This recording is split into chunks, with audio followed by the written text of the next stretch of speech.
Welcome to the kbbreview podcast. I'm Andy Davies, and this is episode 8 of season 12. Now, you may remember that all the way back in episode 2, a few weeks ago, we looked at the ever-present stalwart of the KBB showroom, the brochure.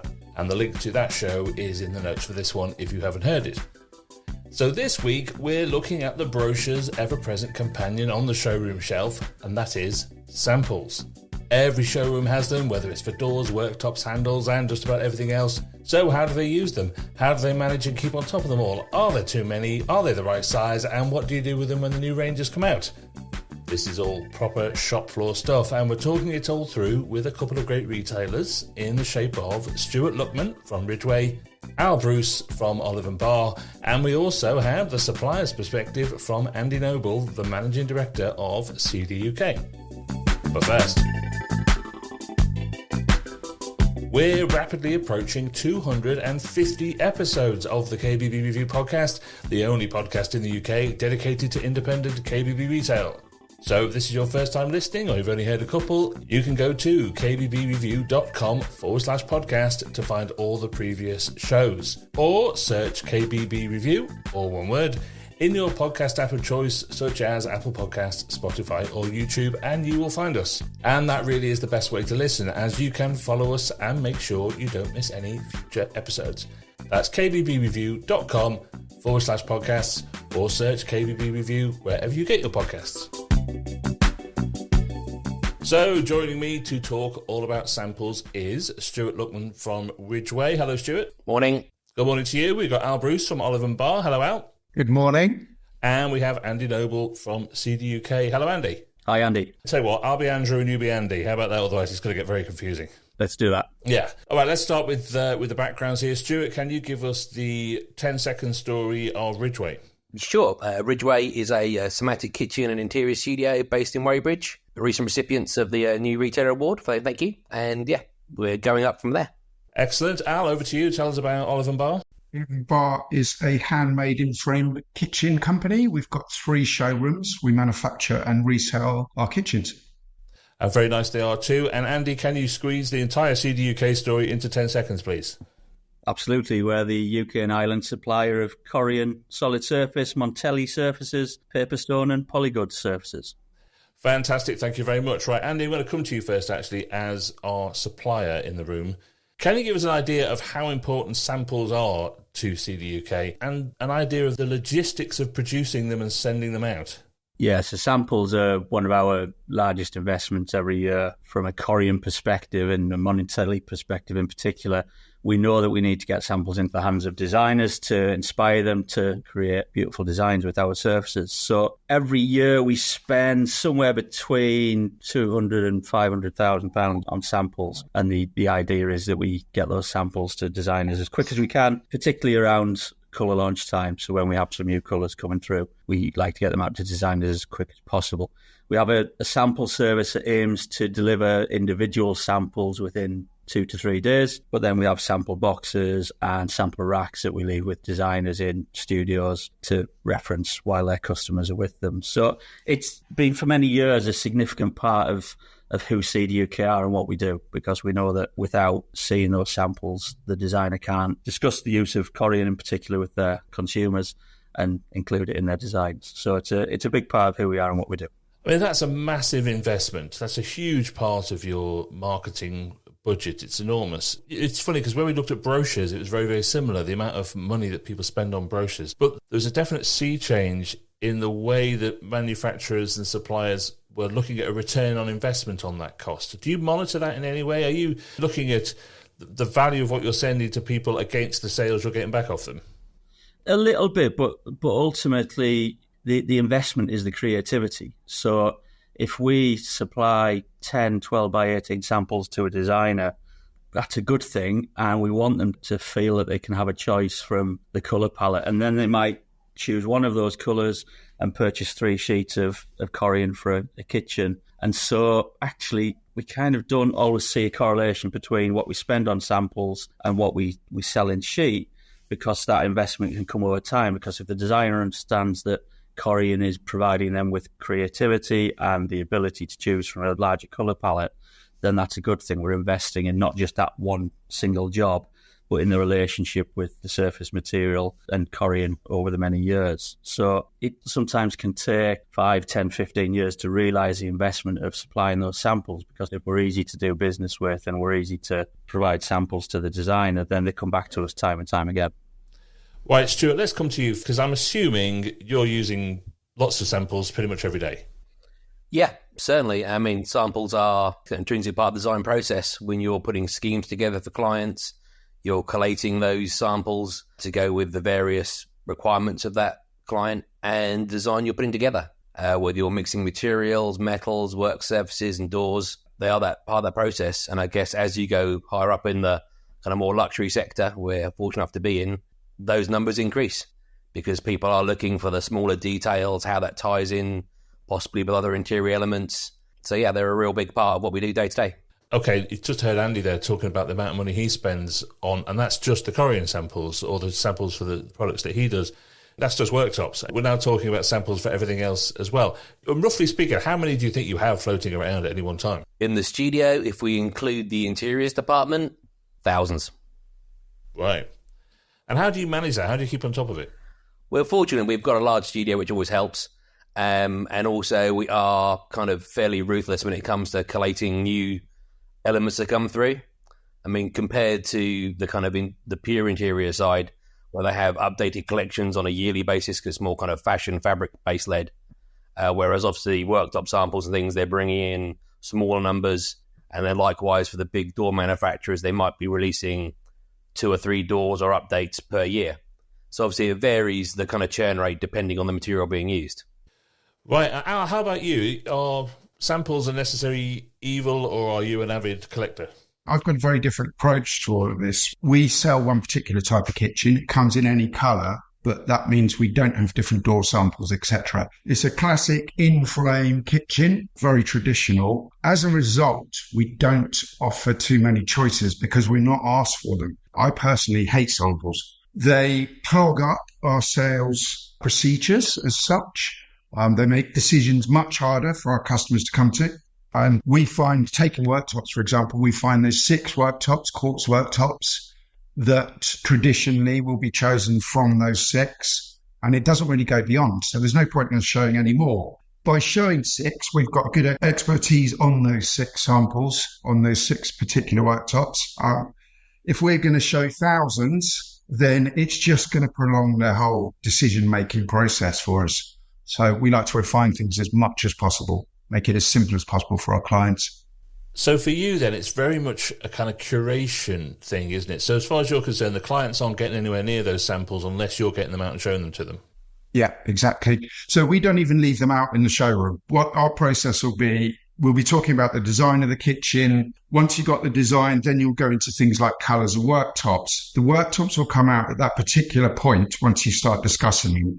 We have 6 large samples that we'll get out so they can see a decent amount of, it's a 30mm quartz because people will only ever choose a 30mm quartz. Those 6 samples will come out. We'll discuss the 6 samples, what goes best with their colour scheme, and they can choose from one of those 6. If we leave them out before then, the customer can get distracted halfway through discussing about the design of the kitchen. They can get distracted, look over at the worktop samples, and it's just prolonging the whole experience, basically. Yeah, it's interesting because although we do have hundreds of worktops, at any given time, there's probably not more than 3 visible in the showroom, and any client presentation will only have 1 or 2 for that particular scheme. So I think it's, again, something like Al was saying there, you don't want to kind of bombard people with what's there, but it's more for the designers to have them at their disposal should they want to fine-tune and run through, because we do have a slightly wider kind of range of styles and finishes.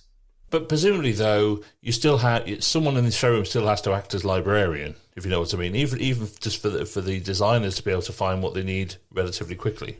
Yeah, we've refined that kind of whole process of where things are in the showroom, how things work together in colour palettes.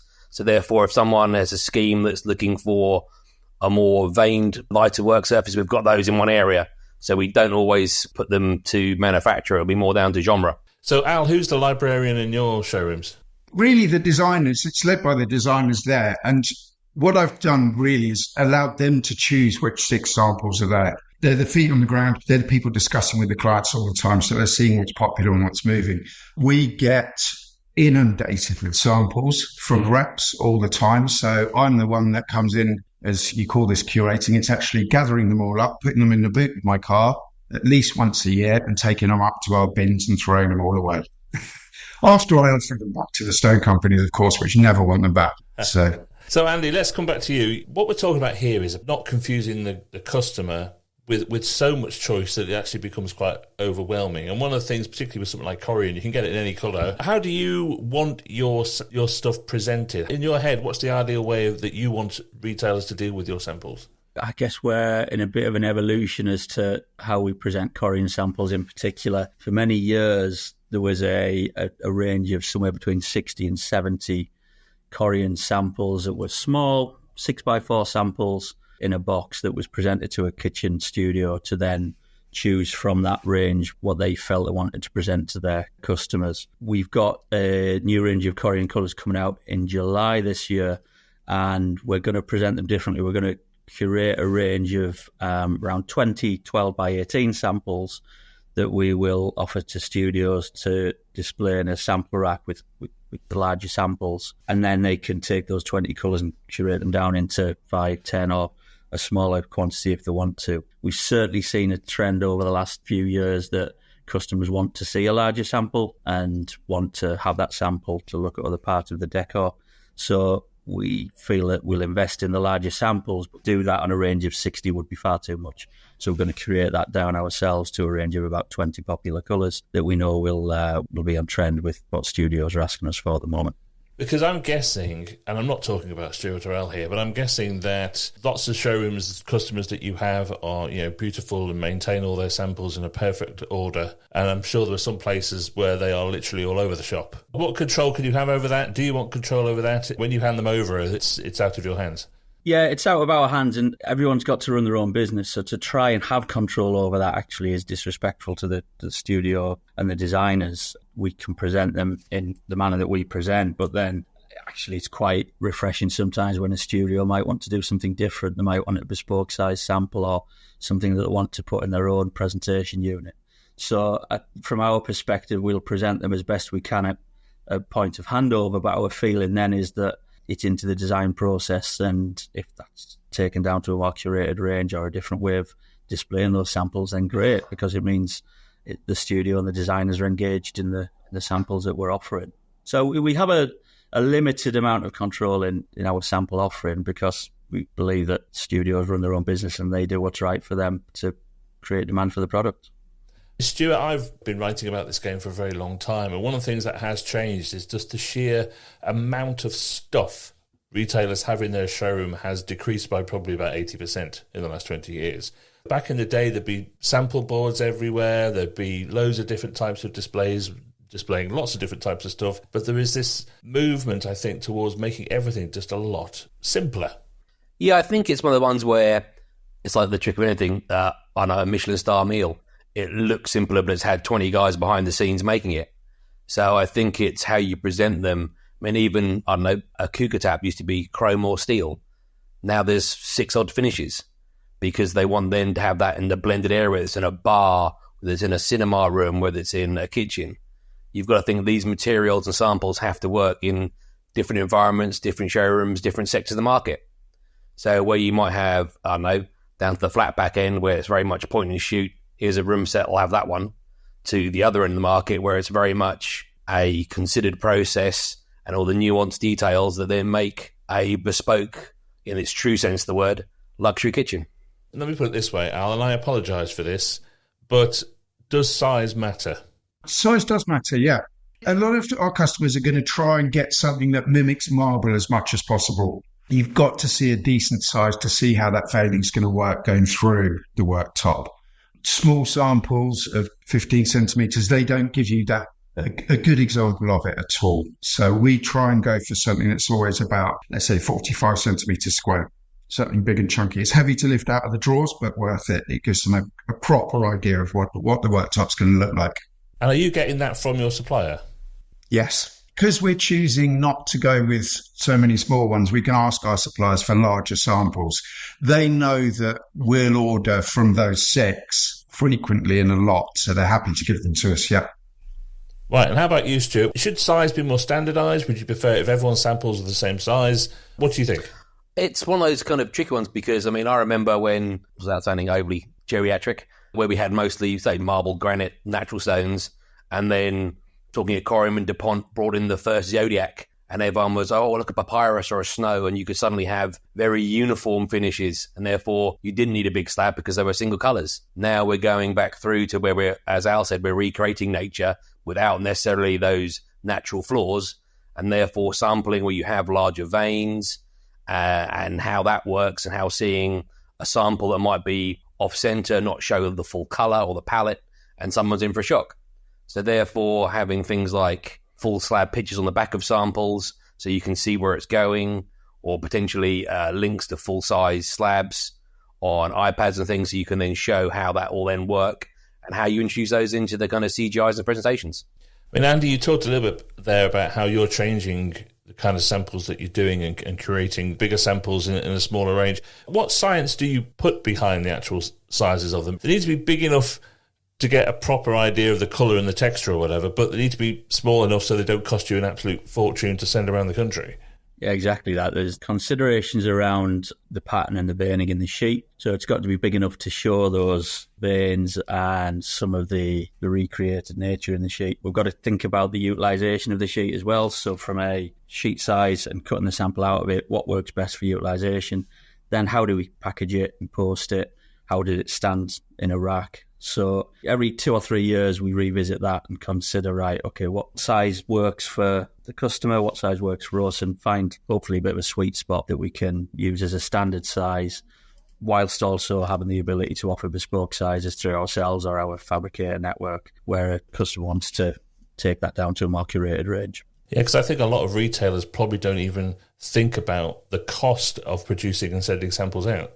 Yeah, and I guess they shouldn't, to a certain extent. If we choose to get into this gig, and to my mind, it's part of the business that we're in, then we have to accept there's a cost comes along with that, and we need to work with our customers to make sure that they're getting the tools that they need to design with our products.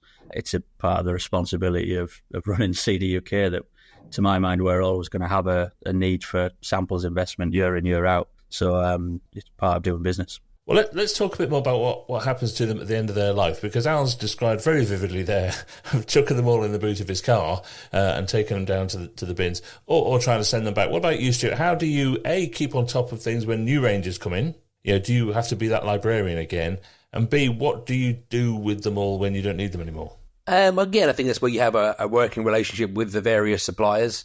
And if someone does deliver some samples and says, do you want me to take away the old ones? Well, yes, please. Thank you. And that then is another level of service they might not necessarily provide to everyone. I don't know. But when they do, it's one less thing to deal with within the studio. And if they're going next to a stone yard, they can throw it in their skip. And again, how do you know which ones are which? How difficult is it to keep on top of it? Well, again, they come in regularly to update. If they come in for new samples, they'll then check. Anything's been discontinued. Again, they're the experts in their field. So someone from Corian or from Seastone or from Salstone or everyone else, they can open a drawer pretty quick and go, actually, that's now gone, that's now been replaced by a new version, that's been updated. And it's having that working relationship with people, then they'll hopefully spend a little bit extra time to help that process. See, this is why I could never actually be a retailer, because it would look like a total disgrace, my showroom. It really, really would. They would just be everywhere, strewn all over the floor, all over the tables. I'd always forget which were which, and that would be my problem. I mean, I'll give us an idea of how full your boot is at the end of every year. I would say probably year on year, I'm probably getting rid of... We've just closed one showroom to open another one. I would have taken away about 300 or 400 small squares of quartz and ceramic worktops, and throwing them all away. Yeah. So a huge amount. And as you say, you're only doing the worktops. And so you get some big showrooms that do have all the door samples out and all the worktop samples out and everything else, every handle and everything else.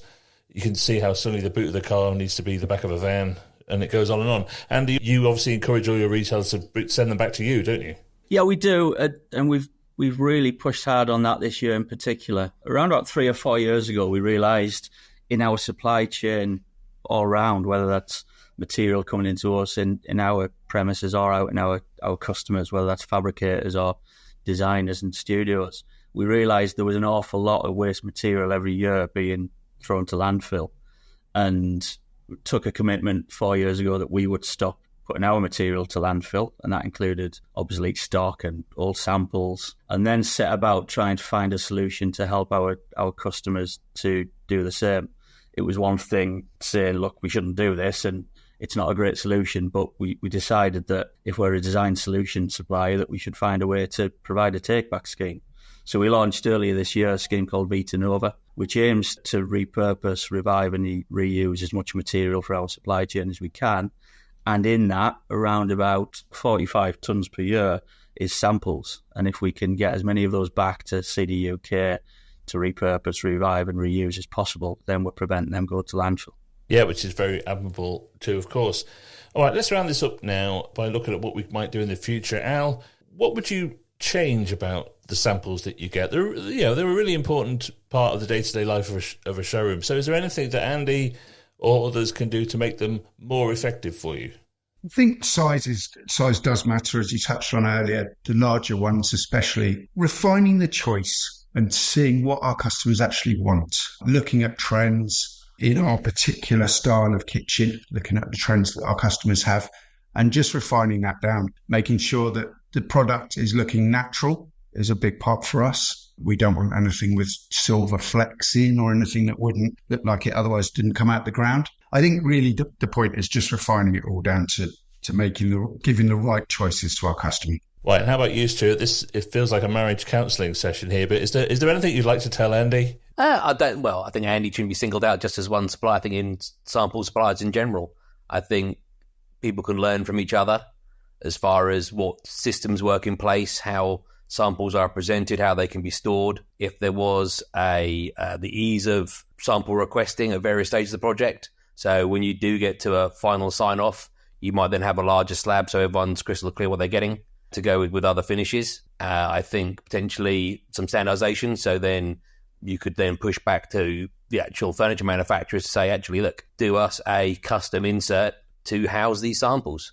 So now they can be displayed in their best way, therefore they don't get damaged, they don't get knocked or chipped or scratched, and you can actually then have more longevity, and therefore it's not a disposable. And then being kind of honest with the suppliers that come through and say, actually, those finishes aren't for us.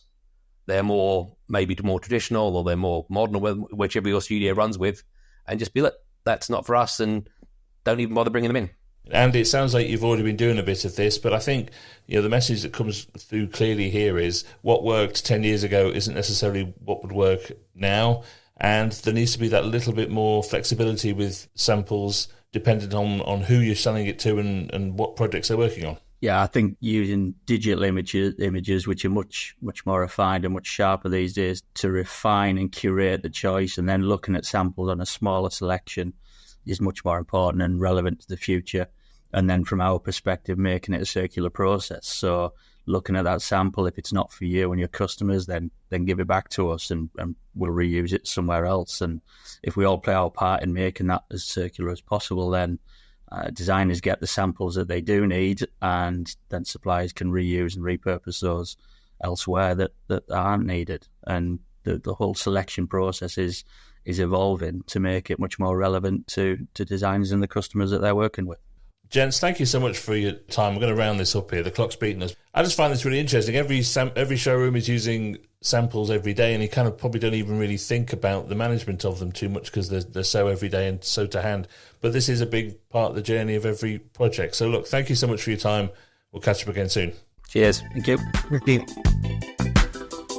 That was Stuart Luckman, Al Bruce and Andy Noble. A huge thanks to them for sparing us a sample of their time. And thank you for listening. If you enjoyed this one, I really recommend the brochures one we did a few weeks ago, and I'll put the link to that in the show notes for this one. Or you can also find it at Apple Podcasts, Spotify, YouTube, or any other podcast app of your choice. And don't forget you can follow us there to make sure you don't miss any future episodes. Just search KBB Review, all one word. And if you want to leave us a glowing review that will do my flagging middle-aged ego the world of good, feel free. See you next time.